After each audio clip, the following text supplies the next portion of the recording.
Live from WTVO Rockford and your home team. Eyewitness News at 5 starts now. Donald Trump appears in a Washington, D.C. courtroom. Supporters of the former president say he's being unjustly targeted. A longtime law enforcement leader's visitation is set for today. Community members mourn after his sudden passing. And the city improves transportation for students. Their new plan will better the education of kids for years to come. Good evening, I'm Mimi Murphy. And I'm Eric Wilson. Donald Trump appears in court. He pled guilty to the 4 new felony counts against him. This is the 3rd indictment for the former president, and like his previous arraignments, no cameras were allowed inside the courtroom. Washington, D.C. correspondent Raquel Martin has more on the story. Former President Donald Trump arrived here in Washington late this afternoon and took a motorcade to the federal courthouse. On Tuesday, a grand jury indicted the former president on 4 felony counts for conspiring to overturn the 2020 election results. We're going to walk down to the Capitol.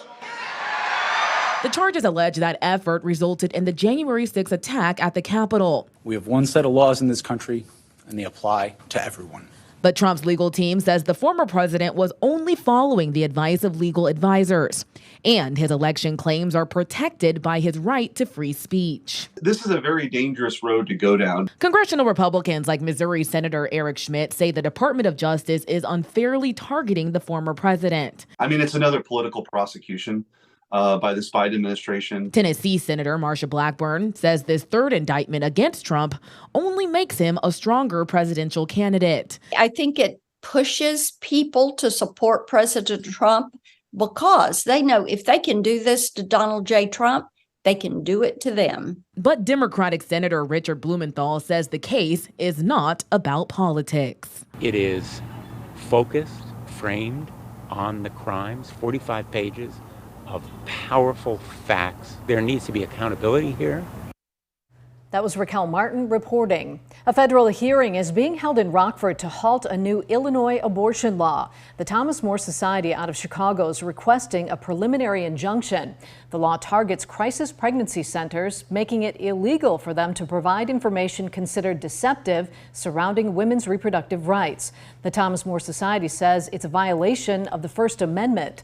The federal courthouse in downtown Rockford just closed for the day. We'll have any updates coming up on Eyewitness News at 6. Longtime Rockford area law enforcement leader Dominic Iasparro's visitation is today.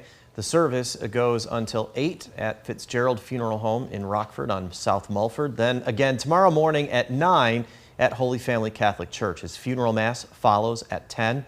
Iasparro died suddenly over the weekend at the age of 74. He spent nearly 40 years with the police department and sheriff's office.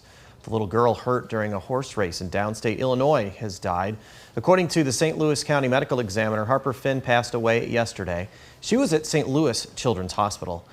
Medical crews airlifted her there after an accident at the Effingham County Fair. That's about 80 miles northeast of St. Louis.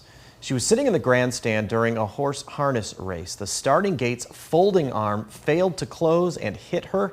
The GoFundMe that was set up for the Finn family remains active. It's raised nearly $75,000. A few state-line law enforcement agencies are getting money to help prevent gun crimes. Illinois State Police has been working with local police departments to make sure convicts are following federal and state gun laws. Here in the state line, both South Beloit and Rockton Police each received more than $3,000. DeKalb got nearly $7,700. This year alone, ISP has awarded almost $1 million in grants to 30 police departments. City of Rockford shows off one of its newest murals. This one's dedicated to local veterans. It's all part of the Creative Mural program. The Rockford Area Convention and Visitors Bureau partnered with Collins Aerospace and Winnebago County to create the piece. You can find that new mural at the Veterans Memorial Circle at North Main and Auburn. It features a soldier saluting along with an American flag, poppies, and an F-35 plane. I would like to think that it will allow them to have a more awareness and a higher regard for those who are willing to serve, whether you're drafted or not, that you are willing to serve our nation.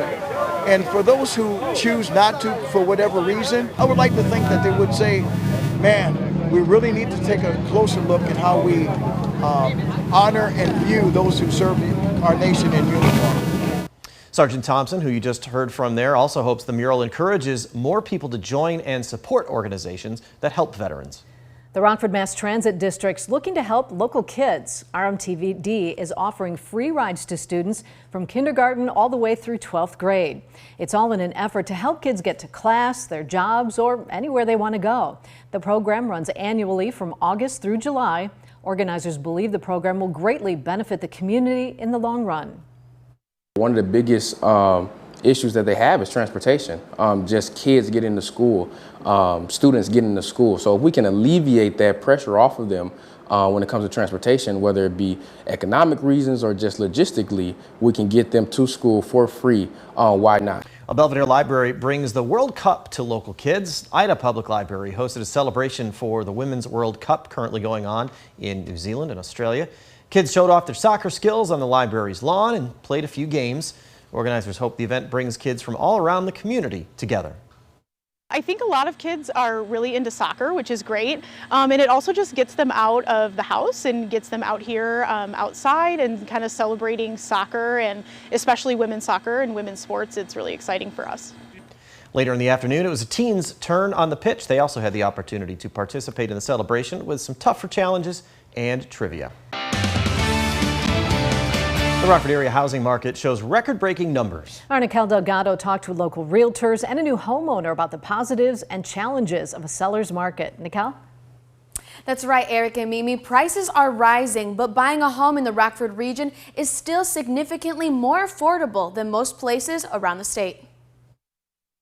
Homeownership gains wealth, and a lot of wealth, and it's been wonderful this past year to see incrementally this big increase and to announce this today that we have had wealth building within the city and within our county. The average sale price of property in the Rockford area hit $198,000. That's an all-time high. Not too long ago, less than a decade, it was half of that. Higher prices have led to some opportunities for some folks, but also it's been some challenges for home buyers as well too, with some of the dwindling inventory and some of the challenges that presents. But with that, we also think the time is ripe for people to start building new construction as well. Northwest Illinois Alliance of Realtors President Ginger Shreenan tells me it's definitely a seller's market. Now's a wonderful time for them because they'll reap the benefits of the strength of our market and the low inventory. Buyer Eva Marciel knows how tough it is to be on the other side of the transaction. She searched for a home for more than 2 years. It was competitive. I mean, there were times and people were like foregoing inspections, just things that were wild that, you know, for me as a homeowner that I would never imagine. So getting into bidding wars, I can't tell you the number of offers that I made and lost out on. It was, and things, you know, selling within 24 hours. Eva says finding her dream home was worth the wait. There was a certain period in this time frame that when I was looking, I got gun shy in even making an offer. Mortgage rates are rising. That has some buyers concerned. Ginger says the key is to be patient, persistent, and to think long term. They will be building wealth rather than seeing their leases and their rental homes going up every time it renews. They will have the consistency of a mortgage that will be over the lifetime of that loan. She adds, even with the price increases, the Rockford region is still one of the most affordable places to live in Illinois, and that reason is something to be proud of. I think that community should take pride in the fact that we are no longer what I would call affordable because of no equity building and no value rising in the homes that they've owned. I like that we have housing here that is attainable for people with jobs, for people that are workforce housing. So, and that's my goal, that they keep looking, they live here, they work here, they play here. Ginger tells me the key to the housing market is to have a good realtor and a lender. Merrick, Mimi. Now, your first warned weather forecast from meteorologist Jordan Wolf. was a little bit warmer across much of the country earlier today, but not quite as much here in the state line area because we had some lower level clouds that was helping to keep our temperatures a little bit on the cooler side, at least early on in the day. But notice the stationary front still well off to our southwest. That's producing and helping to keep some of that heat further off that direction as well. In between that stationary front and here, there's a line of showers and thunderstorms with an area of deep level moisture, which is helping to produce a lot of those rain showers that have been going up across parts of Missouri and into southern Illinois. Locally, things have been a little bit on the warmer side, especially as we got later on into the afternoon with a lot more of the sunshine coming out. Temperatures warming back up into the low 80s. Only 79 right now in DeKalb, 82 in Rockford, but 86 in Janesville. A little bit of humidity with many of our dew points still sitting near the 70-degree mark or a couple spots even into the mid-70s. A lot of that sunshine also showing up when we look at our SkyTrack camera overlooking downtown Rockford. Up on the Supply Corps building, it is brought to us by Window World. A lot of that sunshine with all the cloud cover remaining well off to our south and our southwest. However, a cold front coming up, it will slide through the area as we get later on into the evening. That will bring us a chance for an isolated shower or two as we get toward the sunset hours tonight and just before midnight. That's when that could come through. That's the first of a couple of cold fronts that come through in the next 24 hours. Despite that cold front, temperatures do not fall very far. We're still holding on to quite a bit of humidity, so we only drop back into the mid-60s, very similar to where we were last night. That will help to produce at least the chances for some patchier fog once we get into the evening. However, that patchier fog possible because of the little bit of humidity that's still hanging out at the surface and some very weak winds at the surface as well. A lot of sunshine once we get into the afternoon. That will bring our temperatures back up into the upper 80s for a lot of us once we get into the evening. The fog that we have early on will eventually fade away, very similar to what it did today, but that cold front will keep things at least a little bit on the cloudier side, bringing us an isolated chance for a shower or two into the afternoon. That first chance of a shower coming in with that first cold front, especially as we get toward the 10, 11 midnight hours tonight, and then the second cold front comes through tomorrow afternoon, bringing us an isolated shower chance as we get into the afternoon and going into the evening. The main focus of that is going to be toward Interstate 80 or even slightly further off to the south of that. Then we remain precipitation free for at least a short while, but then as we get into Saturday afternoon, that brings us our next chance for rain and potentially a few storms as we get into the weekend. Our next rain chance is coming in with this low pressure system that's going to enter into the area and strengthen nearly directly overhead. That's going to bring the chances for thunderstorms and potentially some severe as we get into Sunday. Our Saturday severe weather outlook still favors areas much further off to our west. Some areas just in our western counties getting clipped by the level 1 out of 5 risk for severe weather, but higher chances for severe weather as we get into Sunday, something we will have to keep a very close eye on as we get into the weekend. Temperatures remaining in the 80s once we get into the next couple of days, and then we get that chances for rain and some thunderstorms into the weekend before moderating our temperatures back out into the lower 80s into next week. Now sports with sports director Scott Lever. Well, very few of us ever got to see the Rockford Peaches play in person. That was way back in the 1940s and early 50s. But tonight might be the next best thing to that. The U.S. Women's National Baseball team is playing a game right now at the home of the Peaches, Belvidere Stadium. Reagan Holgate joins us live from there. Reagan? Yes, got some pretty fun things happening at Belvidere Stadium right now. The block party that was happening earlier, that's still going on, but there seems to be a lot of focus on the baseball right now, and I'm not really surprised as to why. It's pretty cool out here. Pretty hot. You know, the ladies told me yesterday that they were excited that they're wearing pants this time around. The Peaches obviously didn't, but I don't think I would want to be wearing pants right now. We've got the best in women's baseball right in our own backyard this week at Belvidere Stadium. Team USA is playing in an exhibition game against Cangelosi Sparks North right now, a 15U boys travel team local to Illinois. The team told me that this talent level is comparable to what they're going to see next week as they head to the World Cup group stage in Canada. And you might think going up against some high schoolers is no problem, but that's not the mindset with this team. Take a listen.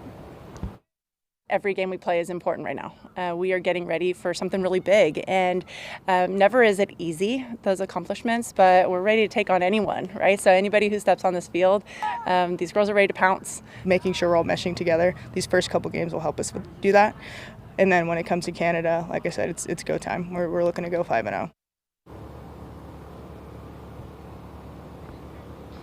Again, that World Cup tour starts on Tuesday, but right now this team is focused on this exhibition game. The score actually 1-1, so we've got some good baseball happening right now. You know, Scott, I'm going to send things back to you in the studio. Got to get back to watching some good baseball. Okay, we'll get an update from you on the game tonight at 10 o'clock. Thanks, Reagan. Well, how many runs are the Cubs going to put on the board tonight against the Reds at Wrigley Field? There's a good chance it'll be a lot because Reds starting pitcher Luke Weaver has an ERA of almost 7. The Cubs have scored 36 runs the last 2 nights. Since the All-Star break, they have scored the most runs in Major League Baseball, 145.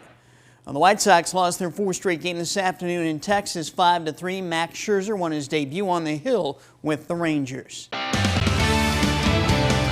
Well, the first half of the weekend's looking pretty good, but we do need to watch out for Sunday. Right, especially for the chances for some severe storms. We do have a couple chances for rain, at least going into now before then, but the main focus is definitely going to be as we get in later toward the weekend.